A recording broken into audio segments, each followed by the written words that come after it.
Today we will make a flush setting of 2 mm CZs. At first we need to determine the thickness of the clay to fit the stones properly. For this we take some spacers, put our CZs between them and wipe over it with another spacer.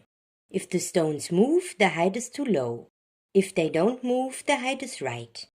In this case 1 mm is too low, but 1.5 mm is the way to go. Today we will be using a lovely woman's mantle leaf from my garden. It shouldn't be too young that the veins can come out in a distinct way. Then we cut off the leaf stem and oil the underside of the leaf, but not too much oil. We also need some very tiny cutters that are smaller than the diameter of the stones. These should also be oiled from the in and outside. Don't forget to oil your tile surface and hands. Then it's time to roll out the silver clay. After I have reached 2 mm height, I transfer the silver clay onto a texture plate and roll it out to our final height of 1.5 mm. Afterwards, we roll in our wonderful woman's mantle leaf and cut out the shape of the leaf. I like to go with my blade first and then use a needle to trace the fragile edge of the leaf.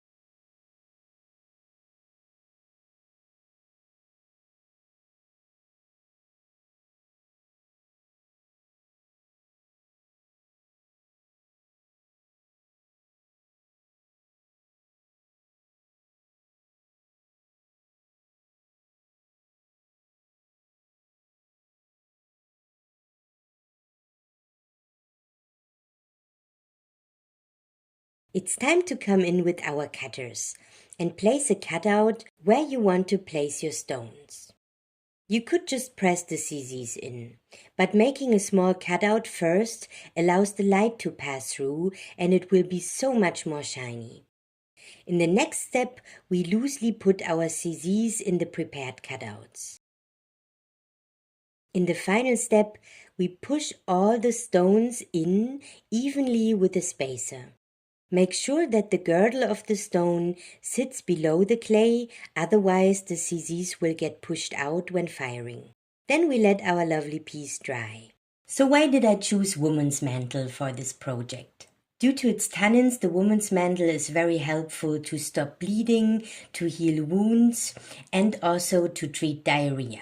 Especially for women's problems with menstruation, giving birth, fungal infections, cramps, and chronic lower abdominal pain, the woman's mantle can provide a very powerful remedy. The old alchemists wanted to know why the woman's mantle, even after the driest summer night, had droplets of water around the teeth on the edge of the leaf that were shining like little diamonds. They thought whoever can do this is also able to transform plump into gold. That's why the woman's mantle Latin name is Alchemilla. With our flush setting, we can wonderfully mimic the droplets on the Alchemilla leaves. And I think we can proceed because our pieces are dry now. Here's our dried leaf.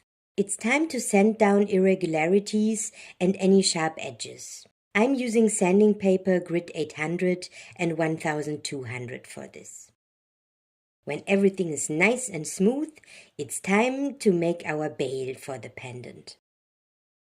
For this, I roll a small sausage of silver clay and drape it over a small tube to dry. Don't make it too thin, otherwise it may break after drying. I smooth out the surface with a damp brush and let it dry. After the bail has dried, I sand it very carefully. For the assembly to our leaf, I dampen the flat parts of the bail and put a tiny amount of syringe silver clay on it. Then I just press it on the leaf where I want the bail to sit and clean the connection carefully with a damp brush. Afterwards, we allow it to dry for the last time. Yay, it's time to fire our wonderful pendant. I place it on my charcoal block with the stones facing down. At first the binder burns off.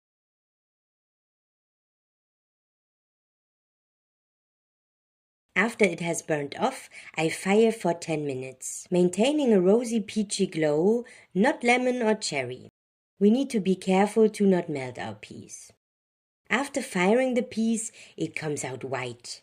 Brushing reveals the silver. It's such a magic moment always. Really, I'm always afraid that the silver disappears, even though it's not logic at all. I think the matte brushed finish looks already awesome, but we are polishing it a bit with a nail polishing file. This is easy and convenient if you don't have a rotary tool with polishing discs.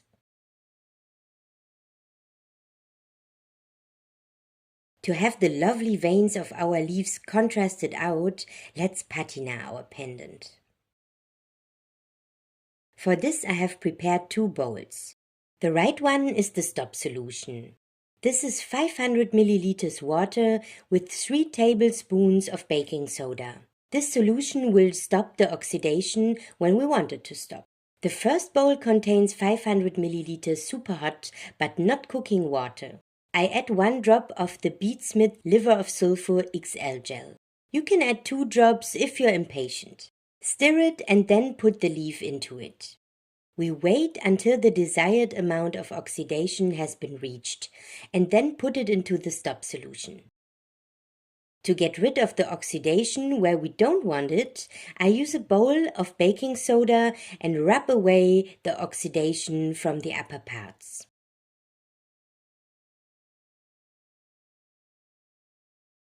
In a last step, I burnish the surface to a high shine with an agate burnisher. And this is the result. I really love it. If you enjoyed my video, please leave a like and a comment. Subscribe if you want more plant alchemy and silver clay tutorials. Thanks for watching and see you next time on Aconitune.